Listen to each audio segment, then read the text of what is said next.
95ல நரசிம்மராவ் பண்ண ஒரு மிகப்பெரிய தவறு என்னன்னா, ஒரு சொத்து வக்ஃபா இல்லையான்ற தீர்மானிக்கிற உரிமையை வக்ஃப் போர்டு கொடுத்தாங்க. வக்ஃப் போர்டு பார்த்து நாளைக்கு பனையூர் பங்களா வக்ஃப் போர்டுன்னு சொல்லிட்டா அவர் விஜய் அவரோட இடத்தை விட்டு கொடுத்துருவாரு. அந்த கேள்வியும் இருக்கு, அதுல வரத்தானே வரும். யார் அந்த மாதிரி இது வக்ஃபு சொத்தாக கொடுத்தாரோ அவருக்கு முதல்ல அந்த சொத்து உரிமையாக இருக்கணும். அவர் பாட்டில் ஒரு வீட்டு வாடகை நான் வாடகை இருந்த வீட்டை நான் வக்ஃபு சொத்தாக கொடுக்குறேன்னு சொல்லிட்டாலாம் கொடுக்க முடியாது. நீங்கள் மக்களுடைய வரி பணம் கிட்டத்தட்ட வருஷத்துக்கு 45,000 கோடி ரூபாய் பள்ளி கல்வித்துறைக்கு மட்டுமே நம்ம வருஷமா அதுல கொடுத்துட்டு இருக்கோம். எஜுகேஷன் மாஃபியா அப்படிங்கிற ஒரு வார்த்தையை பயன்படுத்தலாமான்னு எனக்கு தெரியல. அந்த வார்த்தையை இப்ப நான் யூஸ் பண்றேன்.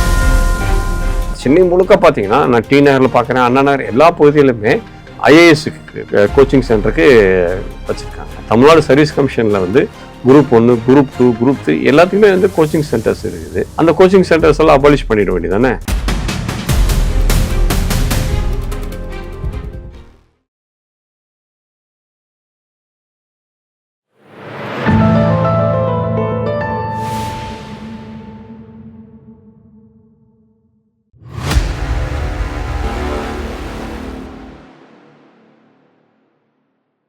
தாமரை டிவி நேயர்கள் அனைவருக்கும் வணக்கம். இன்று நம்முடன் இணைந்திருக்கும் சிறப்பு விருந்தினர் மத்திய அரசின் மூத்த வழக்கறிஞர் ராமமூர்த்தி அவர்கள். அவங்களிடம் கேட்பதற்கு நிறைய இருக்கின்றன, வாருங்கள் அவங்களிடமே கேட்போம். சார் வணக்கம். வணக்கம். வணக்கம். தாமரை டிவி நேயர்களுக்கு வணக்கம். சார், இப்போ அமைச்சர் திரு ஷாஜகான் அவர்கள் என்ன சொல்லியிருந்தாங்க அப்படின்னா, வக்ஃப் போர்டு நாங்கள் வக்ஃப் அமெண்ட்மெண்ட் பில்லை தமிழ்நாட்டில் நாங்கள் செயல்படுத்த விட மாட்டோம் அப்படின்னாங்க. ஆகஸ்ட் 2024 ஜாயின்ட் பார்லிமெண்ட்ரி கமிட்டிக்கு அமைச்சு நிறைய ரெக்கமெண்டேஷன் 25 ரெக்கமெண்டேஷன்ஸை கேட்டு அதை தான் 8ஆம் தேதி ஏப்ரல் பிரசிடென்ட் பாஸ் பண்ணியிருந்தாங்க, சைன் பண்ணியிருந்தாங்க. 5 ஏப்ரல் லோக்சபாலையும் 6 ஏப்ரல் ராஜ்யசபாலையும் பாஸ் பண்ணியிருந்தாங்க. ஸோ நிறைய ரெக்கமெண்டேஷன்ஸ் கேட்டதுக்கப்புறம் தான் இந்த பில்லே பாஸ் பண்ணியிருக்காங்க. முக்கியமான விஷயம், இந்த குற்றச்சாட்டு வைக்கப்பட்டது தமிழகத்தில் திருச்செந்துறை அப்படின்ற அந்த கிராமம் 2022 வக்ஃப் போர்டு ஃபுல்லாக கிளைம் பண்ணியிருந்தாங்க. ஸோ ஏகப்பட்ட பிரச்சனையை தாண்டி இந்த பில் பாஸ் பண்ணியிருக்காங்க. இப்போது ஷாஜகான் அவர்கள் இதை நாங்கள் அமல்படுத்த விட மாட்டோம்னு சொல்லியிருக்காங்க. வாய்ப்பு இருக்கா சார்? இல்லை, அவருக்கு விஷயம் தெரியுதா இல்லையான்னு தெரியல. பக்கத்தில் இருக்கிற அதிகாரிகள் சொல்லியிருக்கணும். வக்ஃப் திருத்த சட்டம் அமலுக்கு வந்துருச்சு. நீங்கள் பாராளுமன்றத்தில் அமலுக்கு வந்த சட்டத்தை தமிழ்நாட்டுக்குள்ளே நாங்கள் பண்ண விட மாட்டோம் அவங்களால சொல்ல முடியாது. என்ன ரீசன்னா 2 விஷயம். ஒன்று வக்ஃப் திருத்த சட்டத்தை சேலஞ்ச் பண்ணி ஒரு பேட்ச் ஆஃப் ரிட் பெட்டிஷன்ஸ் உச்சநீதிமன்றத்தில் ஃபைல் ஆகி முன்னாள் தலைமை நீதியரசர் திரு கவாய் அவர்களுடைய தலைமையிலான அமர்வு அதை விசாரிச்சாங்க. செப்டம்பரில் அவங்க தீர்ப்பு கொடுத்ததில் சில ப்ரொவிஷன்ஸ் மட்டும், உதாரணத்துக்கு இந்த சொத்து வக்ஃப் சொத்தா இல்லையா அப்படிங்கிற தீர்மானம் பண்ணுற உரிமையை டிஸ்ட்ரிக்ட் கலெக்டர்ஸ், டிஸ்ட்ரிக்ட் மேஜிஸ்ட்ரேட்ஸ் நாங்கள் வடக்க பேர் டிஸ்ட்ரிக்ட் கலெக்டர்ஸை கொடுத்துட்டு இருந்தாங்க. இது சொத்து சார் சம்மந்தப்பட்ட விஷயம்னா அது நீதிமன்ற விஷயம். அது நிர்வாகம், அதாவது டிஸ்ட்ரிக்ட் கலெக்டர்ஸ்கிட்ட கொடுக்கக்கூடாது அப்படிங்கிற மாதிரியான சில விஷயங்களை மட்டும்தான் ஸ்டே பண்ணிட்டு பாக்கி எல்லாத்தையும் அமல்படுத்தணும்ட்டாங்க. அது ஒரு வக்ஃப் போர்டு, மாநில வக்ஃப் போர்டுகள் சொல்லி மத்திய வக்ஃப் கவுன்சில் கான்ஸ்டியூஷன் அந்த இது எப்படி அமையணும். அப்புறமா இது ஒரு வக்ஃப் சொத்துன்னா அந்த வக்ஃப் சொத்துக்கு என்னன்னா என்ன ஆதாரம் இருக்கணும். ஸோ அடிப்படை ஆதாரமே இல்லாமல் மொட்டட்டின்னு சொல்லிட்டு ஒரு சொத்து வக்ஃப் சொத்துன்னு சொல்ல முடியாது. ஸோ இந்த மாதிரியான விஷயங்கள் எல்லாம் ஏற்கனவே அமல்படுத்தப்பட்டு அது உச்சநீதிமன்றத்தின் இடைக்கால தீர்ப்பு வர்ற வரைக்கும் நாங்கள் அதை அமல்படுத்த மாட்டோம்னு உச்சநீதிமன்றத்தில் மத்திய அரசாங்கம் உறுதிமொழி கொடுத்திருந்தாங்க. அதுபடி செப்டம்பர் வரைக்கும் அது அமல்படுத்தப்படவில்லை. செப்டம்பரில் தீர்ப்பு வந்ததுக்கு அப்புறமாக அது அமல்படுத்தப்பட்டது. இதற்கு முன்னாடி இருந்த திமுக அரசாங்கத்திலையுமே அவர் ஆவடி நாசர் இதே தான் சொன்னார். செப்டம்பர் எண்டில் அவர் ஒரு ஸ்டேட்மெண்ட் அமல்படுத்த மாட்டோம்னு. ஆனால் இதே திமுக அரசாங்கம் நாட்டிலேயே முதல் முறையாக அப்படின்னு சொல்றாங்க, 2வது 3வது ஸ்டேட்டாக கூட இருக்கும், 28/11/2025 அன்னைக்கு புதிய சட்டத்தின் கீழே நாங்கள் வக்ஃப் போர்டை ரீகான்ஸ்டியூட் பண்ணுறோம்னு சொல்லிட்டு பண்ணியிருந்தாங்க. ஆனால் அவ்வாறு ரீகான்ஸ்டியூட் செய்யப்பட்ட வக்ஃப் போர்டு, தமிழ்நாட்டுடைய வக்ஃப் வாரியமானது புதிய சட்டத்தின் கீழே அமையலை. ஏன்னால் புதிய சட்டத்தின் கீழே இஸ்லாமியர்களில் அனைத்து பிரிவுகளும் சன்னி, ஷியா, இந்த மாதிரி ஆகாகனி எல்லாத்துக்குமே பிரதிநிதித்துவம் அப்படின்னு.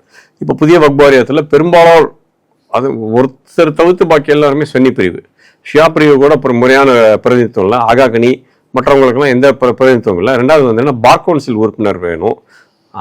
இஸ்லாமியர் அல்லாதவரும், ஏன்னா இந்த சொத்துக்களெல்லாம் இஸ்லாமியர் சமாஜம் இல்லை, இது எல்லாமே மக்கள்கிட்ட இருந்து எடுக்கப்பட்டு ஏதோ ஒரு விதத்தில் கொடுத்ததுனால இஸ்லாமியர் அல்லாதவர்களுமே அதில் இருக்கணும் அப்படிங்கிற விஷயம் தீர்மானம் பண்ணியிருந்தது. அது ஒரு ஆட்சேபனையாக சொல்லியிருந்தாங்க. உச்சநீதிமன்றம் இல்லை அது அந்த மாதிரி இஸ்லாமியர் அல்லோதரும் அதில் இருக்கணும் அப்படிங்கிறது. ஏன்னா என்ன அளவுக்கு போனாங்கன்னு கேட்டிங்கன்னா, இவர்கள் வக்ஃப் சொத்து எதெல்லாம் சொல்லாங்கன்னா, நீங்கள் டெல்லியில் இருக்கக்கூடிய ஜனாதிபதி மாளிகை அந்த இடம் வக்ஃப் சொத்துன்னு சொன்னாங்க.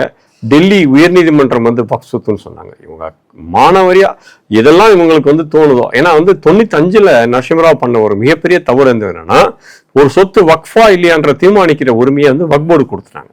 ஸோ வக்ஃப் வந்து அவங்க பார்த்து இப்போ கண்ணில் பட்டது எல்லாமே வக்ஃபு அப்படின்னு சொல்லிட்டு தீர்மானம் பண்ணி போனதில்ல. திருச்சி மாவட்டத்தில் வந்து திருச்செந்துறை 1000 வருஷத்துக்கு முன்னாடி கட்டின சோழர்கள் கட்டின கோயில் உட்பட அந்த சொத்துக்கள் எல்லாமே வக்ஃபுன்னு சொன்னாங்க.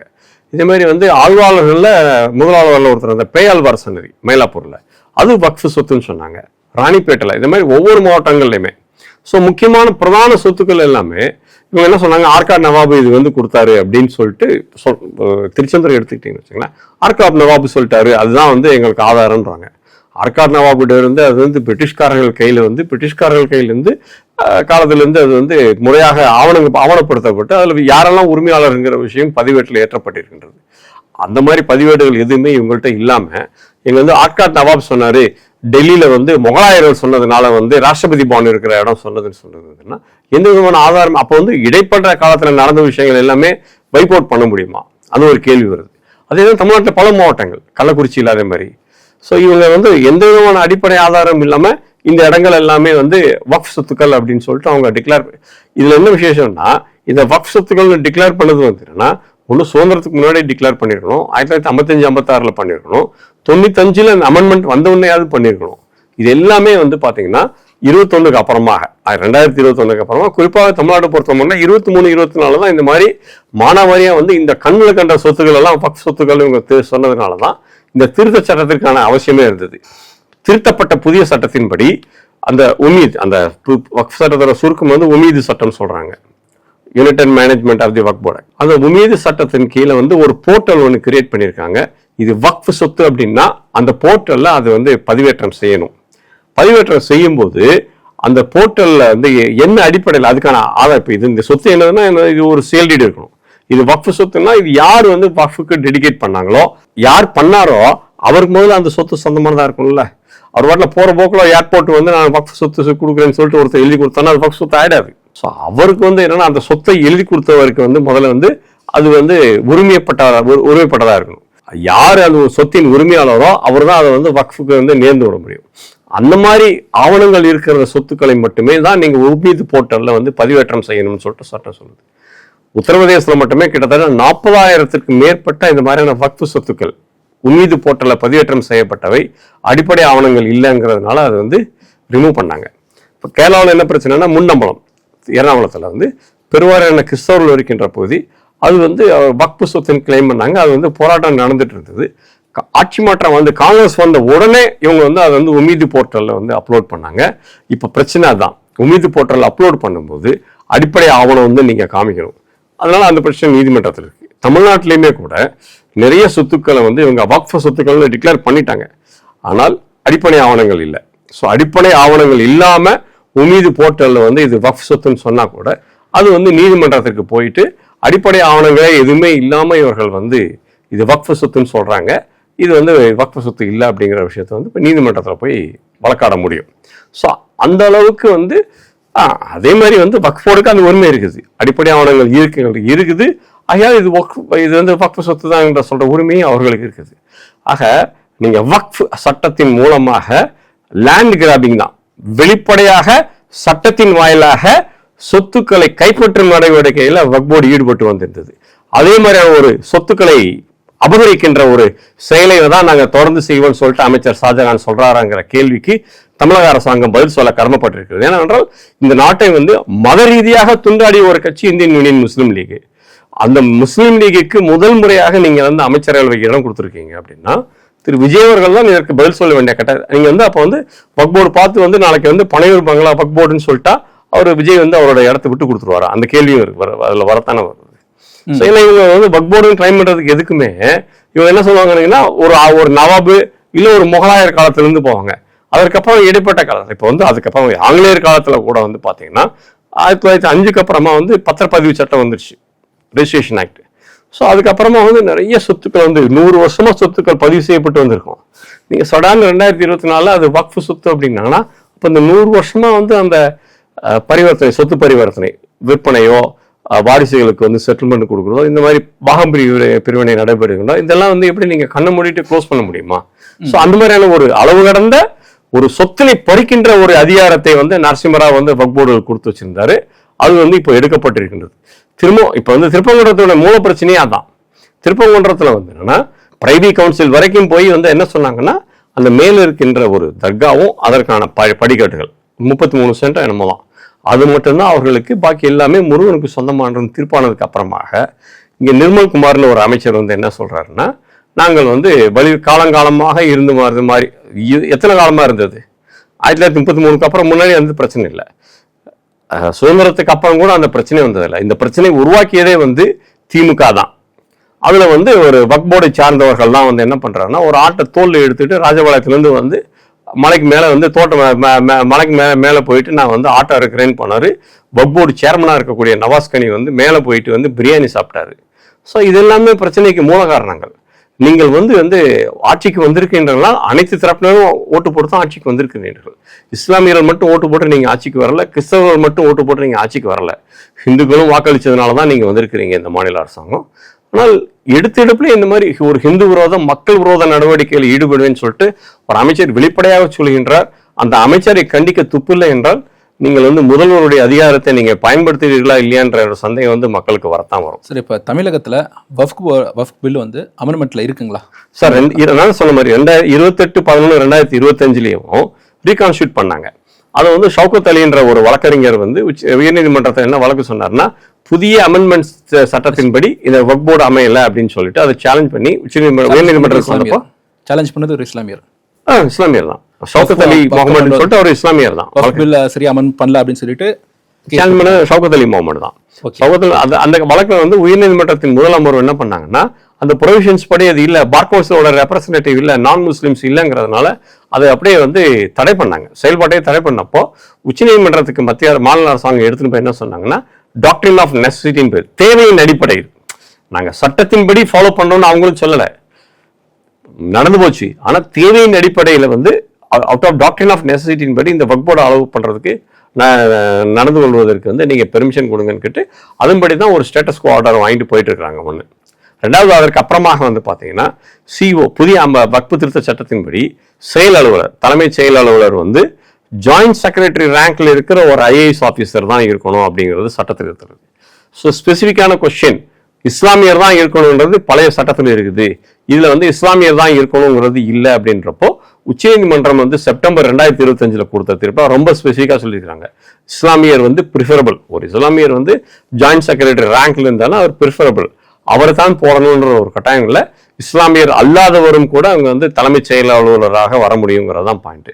இப்போ இருக்கின்ற தலைமைச் செயல் அலுவலர் வந்து deputy commissioner grade 2, collector rank கூட கிடையாது, அடிஷனல் கலெக்டர் ரேங்க்ல இருக்கின்ற ஒரு அதிகாரி. அதனால அதுவுமே வந்து கோவாரண்டோ பண்ணி சேலஞ்ச் பண்ணி அஜ்மல் கான் அப்படின்ற அவரும் ஒரு இஸ்லாமியர், மதுரையை சார்ந்தவர், அவர் நீதிமன்றத்தில் வழக்கு தொடர்ந்து அந்த வழக்கும் நிலுவையில் தான் இருந்தது. இந்த விஷயங்கள் எதுவுமே தெரியாம வந்து நாங்க வந்து இந்த பூனை கண்ணை மூடினா உலகமே இருட்டானதுங்கிற மாதிரியான ஒரு பார்வையை வந்து ஷாஜகான் சொல்றாரு. ஆச்சரியமான விஷயம், பக்கத்தில் இருக்க அதிகாரிகள் தான் அவர்கிட்ட சொல்ல மாட்டாங்க, சார் சட்ட திருத்தம் ஏற்கனவே அமலுக்கு வந்துட்டது, 8/4/2025 ஜனாதிபதி கையெழுத்தப்பட்ட உடனே நாடு முழுக்க அந்த சட்டம் அமலாயிடும். உச்சநீதிமன்றத்தில் வழக்கு நிலுவையில் இருக்கும்போது இடைக்கால உத்தரவுகள் மீதான உத்தரவு பிறப்பிக்கப்படும் வரை நாங்கள் இதில் செயல்படுத்த மாட்டோங்கிறது மத்திய அரசாங்கம் வந்து உச்சநீதிமன்றத்துக்கு கொடுத்த உறுதிமொழி. செப்டம்பர் 2025 அந்த இடைக்கால உத்தரவு மீது ஒரு இறுதி உத்தரவு பிறப்பிக்கப்பட்டது பிறகு சட்டம் முழுமையாக அமல்படுத்தப்பட்டு விட்டது. நீங்க வந்து சட்டத்தை நாங்கள் அமல்படுத்த மாட்டோம்னா நீங்க எங்க தமிழ்நாட்டில் இருக்கீங்களா பாகிஸ்தான்ல இருக்கீங்களான்னு தெரியல. பாகிஸ்தான்ல கூட அந்த மாதிரி ஒரு சாத்தியம் கிடையாது. இந்த ஆக்ட் வந்து ஸ்டேட் ப்ரிஃபர் பண்றதெல்லாம் கிடையாது, சென்ட்ரல் கவர்மெண்ட் எல்லா ஸ்டேட்லயும் அமல்படுத்திட்டாங்க. ஓகே, இந்த மத்திய அரசு சட்டம் ஏற்கனவே முதல்ல 55-56 வந்தது மத்திய அரசு சட்டம், 95 வந்து இவர் கொண்டு வந்தது மத்திய அரசு சட்டத்திட்டம் தான். இதுவே மத்திய அரசு சட்டம் தான். மாநில அரசுக்கு வந்து அது மத்திய அரசு கொண்டு வந்த சட்டத்தின் கீழே வக்ஃப் வாரியம் வந்து அமைக்கணும். அந்த மத்திய அரசு சட்டப்படி நீங்க வக்ஃப் வாரியம் அமைக்கலைங்கிறதான் பிரச்சனை. ஸோ இவர் அமைச்சர் சொல்றது வந்து விர்ச்சுவலி கண்டெம்ட் ஆஃப் கோர்ட் தான் வரும்.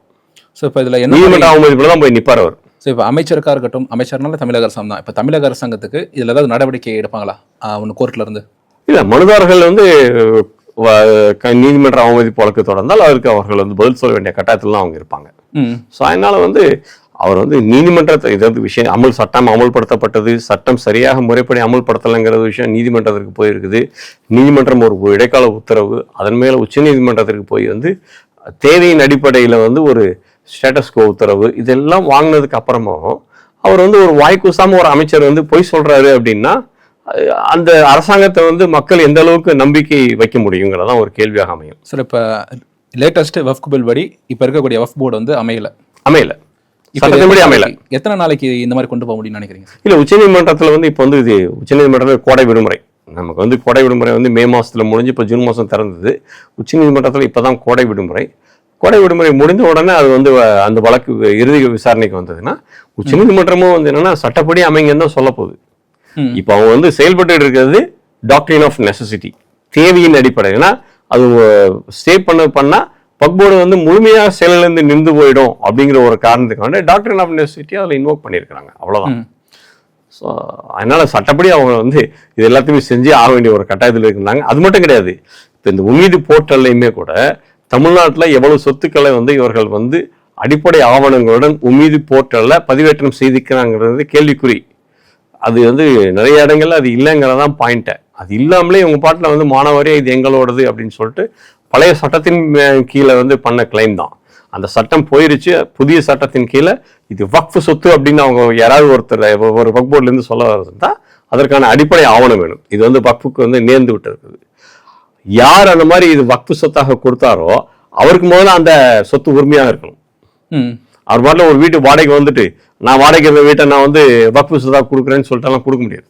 ஸோ இது வந்து சட்டத்தில் உள்ள நடைமுறை. இது வந்து சிம்பிளா மக்களுக்கான உரிமைகள் அனைத்துமே அனைத்து தரப்பு மக்களுக்குமான உரிமையும் நிலைநாட்டப்படுது. அது நிஜமான வக்ஃப் போர்டு சொத்துக்களாக இருக்கின்ற பட்சத்தில் அந்த சொத்துக்களை வந்து மேம்படுத்துவதற்கான வாய்ப்புகளுமே அதில் இருக்கின்றது. நிச்சயமா சார். சார், இப்போ அடுத்த ஒரு மிகப்பெரிய பிரச்சனை இப்போ திருப்பி வெடிச்சிட்டு இருக்கேன் அப்படின்னா நீட் எக்ஸாம். இப்போ 2021 தேர்தல் சந்திக்கும் வந்து திமுக என்ன சொன்னாங்க, முதல் கேள்வியில் நீட் தேர்வு ரத்து பண்ணும் அப்படின்னாங்க. இப்போ அதுக்கான கேள்விகள் வந்து திமுக தரப்புல வந்து கேட்கும் வந்து முதல் தீர்மானமே நாங்கள் சட்டசபையில் நீட்டுக்கு தான் கையெழுத்து போட்டோம் அப்படின்ற மாதிரி விஷயங்கள்லாம் இப்போ அது மாதிரி மாற்றி பேசிகிட்டு இருக்காங்க. இப்போ தாவேக அரசாங்கமும் நாங்கள் நீட்டை வந்து எடுக்கிற நீட் எக்ஸாம் பண்ணுறதுக்கு தமிழகத்திலேயாவது எக்ஸாம் பண்ணுறதுக்கு நாங்கள் போராடுவோம் அப்படின்னு இருக்காங்க. சுப்ரீம் கோர்ட்டுடைய தீர்ப்பு மூலியமா அது ஃபாலோ பண்ண செய்யப்பட்டு இருக்கு. தமிழக அரசாங்கம் ஏதாவது நடவடிக்கை எடுக்க முடியுமா? சார், அதுக்கு சாத்தியமே இல்லை. ஸோ ஒரு விஷயம் தெளிவாக நான் சொல்லுகின்றேன். இன்றைய தேதியில் வந்து நீட்டின் மூலமாக சாமானியவர்கள் எளியவர்கள் வந்து அதில் பயன்பட்டு இருக்கிறாங்க. குறிப்பாக வந்து கிராமப்புறங்களில் இருக்கிற அரசு பள்ளிகளில் படிக்கிற மாணவர்களுக்கு வந்து ஒரு குறிப்பிட்ட சதவீதத்தில் வந்து ரிசர்வேஷன் கொடுக்கறது மூலமாக ரொம்ப ரொம்ப சாதாரண குடும்பத்தில் இருக்கவங்க கூட நீட்டை எக்ஸாம் கிராக் பண்ணி உள்ளே போகிறாங்க. ஸோ நீட்டு மட்டும் இல்லை, அனைத்து விதமான பணிகளுக்குமே வந்து நீங்கள் வந்து +2 பரீட்சையை மட்டுமே வச்சுட்டு இப்போ எந்த வேலையும் கொடுக்குறது இல்லை. குறைந்தபட்சம் இப்போ ஆசிரியர்களாக போனவங்களுக்கு கூட 2009 ரைட் டு எஜுகேஷன் ஆக்ட் வந்ததுக்கப்புறமா 2010 இருந்து ஆசிரியர்களாக மாறினவர்கள் கூட டீச்சர்ஸ் எலிஜிபிலிட்டி டெஸ்ட்னு ஒன்று பாஸ் பண்ணால் தான் உள்ள தொடர்ந்து பணியாற்ற முடியும். அவர்கள் வந்து 2022 உச்சநீதிமன்றத்தினுடைய தீர்ப்பின்படி அவர்கள் வந்து ஃபர்தர் ப்ரொமோஷன்ஸ் இன்க்ரிமெண்ட்ஸ் எல்லாத்தையுமே வந்து டெட் பாஸ் பண்ணால் மட்டும்தான் அவர்களுக்கு வந்து ப்ரொமோஷன்றது எலிஜிபிலிட்டிக்கே வருது. ஸோ ஆசிரியர்களுக்கு அந்த தகுதி இருக்கும்போது வந்து மருத்துவர்களுக்கு அந்த தகுதி அப்போ டெட் பரீட்சையை நீங்கள் வந்து ஆசிரியர்களுக்கான தகுதி தேர்வு இருக்கு இல்லையா, அதை இந்த அரசாங்கம் அபாலிஷ் பண்ணிடுமாங்கிற கேள்விக்குமே அவங்க பதில் சொல்லணும். பண்ண முடியாது. அதே மாதிரி தான் நீட்டுமே கூட வந்து என்னன்னா இது வந்து ஒரு தகுதி தேர்வு, +2 அந்த சிலபஸை பேஸ் பண்ண ஒரு தகுதி தேர்வு தான் அந்த வைக்கிறாங்க. அதன் மூலமாக சாமானியர்கள் தான் பலன் பெற்று கொண்டு இருக்கின்றார். ஏன்னா என்ன பிரச்சனைனா நீங்கள் வந்து நீட் வந்ததுக்கு அப்புறம் தான் தனியார் மருத்துவக் கல்லூரிகளும் 50% நீட்டுக்கான பாஸ் பண்ணிட்டு வரவங்களுக்கு அதுக்கான ஃபீஸும் வந்து இவங்க ஃபிக்ஸ் பண்ணுற ஃபீஸ் தான். இப்போ நீங்கள் சொல்கிறது ஒரு முக்கியமான வாதம் வந்து திருப்பி எல்லா திமுகலேருந்து பேச்சாளர்களும் இப்போ தாவேக்கெல்லாம் வைக்கிறது என்ன அப்படின்னா, கோச்சிங் சென்டருக்கு பணம் படைச்சவங்க என்ன பண்ணுறாங்க, கோச்சிங் சென்டரில் அவங்களோட பசங்களை அமைச்சு நல்லா மகப் பண்ண வச்சிடுறாங்க, நல்லா பாடங்களை வந்து கற்றுக்க வச்சுக்கிறாங்க.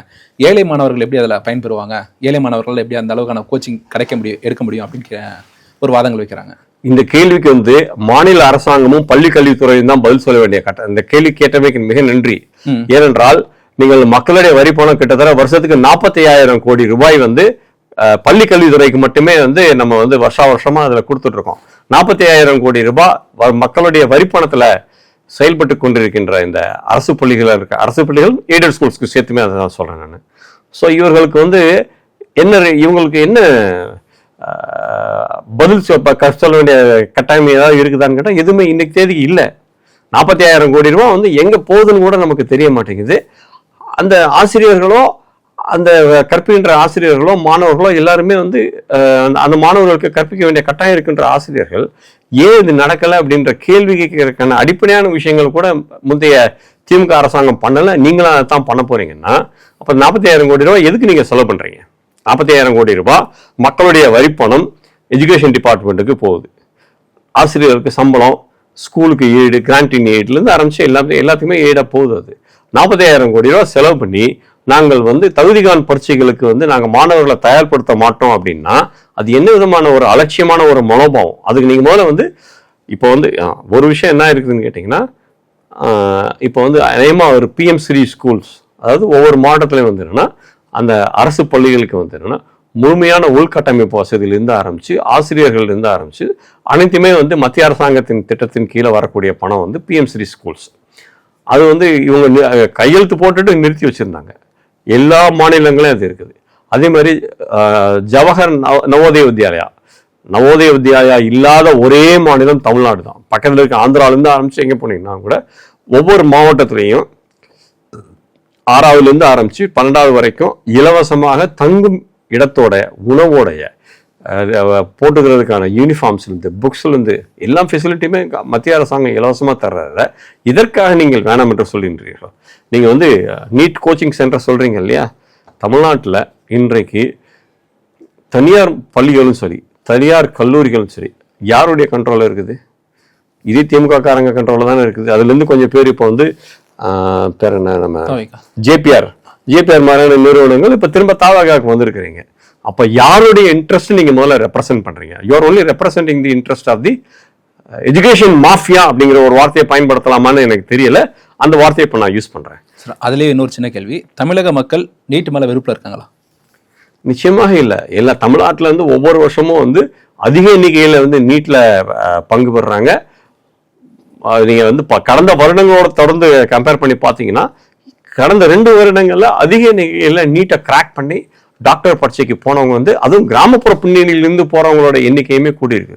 ரொம்ப சாமானிய தொழிலாளர்கள் நான் பார்க்குறேன். நான் கல்லுடைக்கும் தொழிலாளியுடைய ஒரு குழந்தை, சைக்கிள் ரிக்ஷா இருக்கிறது, ஆட்டோ ரிக்ஷா இருக்கக்கூடிய ஒரு குழந்தையோட குழந்தை, தெருவோர காய்கறி விற்பவர்களுடைய குழந்தைகள், அதே மாதிரி ஷெட்யூல்டு ட்ரைபு பழங்குடியினத்திலிருந்தும் இப்போ வர ஆரம்பிச்சிருக்கிறாங்க.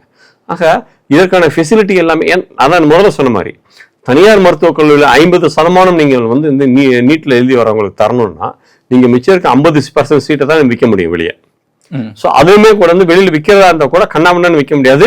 யாருக்கு சீட்டு கொடுக்குறீங்களோ அவர் முதல்ல நீட்டை பாஸ் பண்ணிடணும். நீட்டு ஃபெயில் ஆனவங்களுக்கு நீங்கள் சீட்டு கொடுக்க முடியாது. ஸோ இந்த மாதிரியான இது இருக்கிறதுனால இவர்களுக்கு முதல்ல பண்ண அளவுக்கு இப்போ பணம் பண்ண முடியல. இப்பயும் பணம் வராமலாம் ஒன்றும் கிடையாது, பணம் வரத்தான் வருது. ஆனால் இவங்களை வந்து திரும்பவும் வந்து கொள்ளையடிக்கிறதுங்கிற இது சொல்லிட்டு அப்படி பார்த்தீங்கன்னா நீங்கள் வந்து இப்போ ஐஐடிக்கும் கோச்சிங் சென்டர்ஸ் இருக்குது, இன்ஜினியரிங் கோச்சிங் சென்டர்ஸ் இருக்குது. ஏன் 10வது படிக்கிற மாணவர்களுக்கு தமிழ்நாடு முழுக்க வந்து இது டியூஷன் போகிறாங்களா இல்லையா? நான் போயிருக்கேன் சார், படிக்கும்போது 10வது படிக்கும்போதும் போயிருக்கேன், 12வது படிக்கும்போதும் போயிருக்கேன், டியூஷன் போயிருக்கேன். ஸோ இது வந்து என்னென்னா பேரண்ட்ஸ் பெற்றோர்கள் வந்து அவர்களுடைய தகுதிக்கேற்ப வசதிக்கேற்ப குழந்தைகளுக்கு வந்து அதிகப்படியான ஒரு விஷயம் பண்ணுறது. இதை வச்சு நீங்கள் வந்து நீட்டை வந்து கேன்சல் பண்ணணும் அப்படின்னு சொன்னால் அப்போ உங்களுடைய எஜுகேஷன் இன்ஸ்டியூஷன் எல்லாத்தையுமே அரசாங்கம் வந்து அரசுரிமை ஆக்குறதுல எந்த தப்பும் கிடையாது. ரொம்ப ஸ்ட்ரெயிட்டாகவே பண்ணிடலாமே அரசாங்கம். இப்போ நம்ம சிதம்பரத்தில் வந்து அண்ணாமலை பல்கலைக்கழகம் இருந்தது, ஒரு தனியார் தமிழ்நாட்டிலேருந்து எனக்கு தெரிஞ்ச ஒரு தமிழ்நாட்டில் வந்து முதலாக துவங்கப்பட்ட ஒரு தனியார் பல்கலைக்கழகம் வந்து அண்ணாமலை பல்கலைக்கழகம் தான். ஸோ ஜெயலலிதா ஆட்சியின் காலத்தில் வந்து மொத்தமாக அது வந்து அரசுரிமையாக்கப்பட்டது இல்லையா? அதே மாதிரி எல்லா தனியார் பள்ளிகளையும் எல்லா தனியார் மருத்துவக் கல்லூரிகள்லேருந்து ஆரம்பித்து தனியார் பொறியியல் கல்லூரிகள் எல்லாத்தையுமே அரசுரிமையாக்கிட்டா சரியா போயிடுமே. அப்போ ஏதாவது ஒரு ஆர்குமெண்ட் நீங்கள் முன்னாடி வைக்கணும். If you are saying that right to property article 300A வந்து சொத்து வைத்துக் கொள்வது ஒரு கான்ஸ்டியூஷனல் ரைட், அடிப்படை உரிமையாக இல்லாட்டாலும் கான்ஸ்டியூஷனல் ரைட். அதனால நீங்கள் இதெல்லாம் நடத்திட்டு இருக்கிறீங்க. நீங்கள் வந்து என்னன்னா நீட்டை கேன்சல் பண்ணணும்னா இந்த மாதிரி புற்றீசல் மாதிரி காக்ரோச். இப்போ சென்னையில் சென்னை முழுக்க பார்த்தீங்கன்னா நான் டி நகரில் பார்க்குறேன், அண்ணா நகர், எல்லா பகுதியிலுமே ஐஏஎஸ்க்கு கோச்சிங் சென்டருக்கு வச்சுருக்காங்க.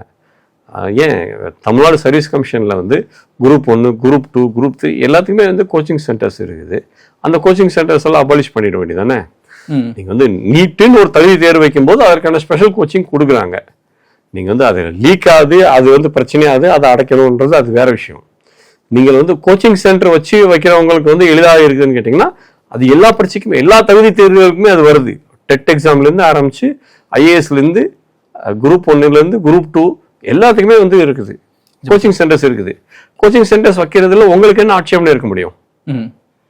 இப்போ சார், இப்போ ஒரு கடைசியாக ஒரு கேள்வி சார். ஒரு முக்கியமான வாதம் வைக்கிறாங்க. என்ன அப்படின்னா, இப்போ நம்ம ஜல்லிக்கட்டு விஷயம் வந்தப்போ, ப்ரொடெஸ்ட் நடந்தப்போ ஒரு 72 மணி நேரத்தில் ஒரு பில்லை பாஸ் பண்ணி ஜல்லிக்கட்டை வந்து தடை எடுத்தீங்க. அந்த மாதிரி ஒரு பில்லை பாஸ் பண்ணி சுப்ரீம் கோர்ட் தீர்ப்பில் தான் நடந்துட்டு இருக்கு.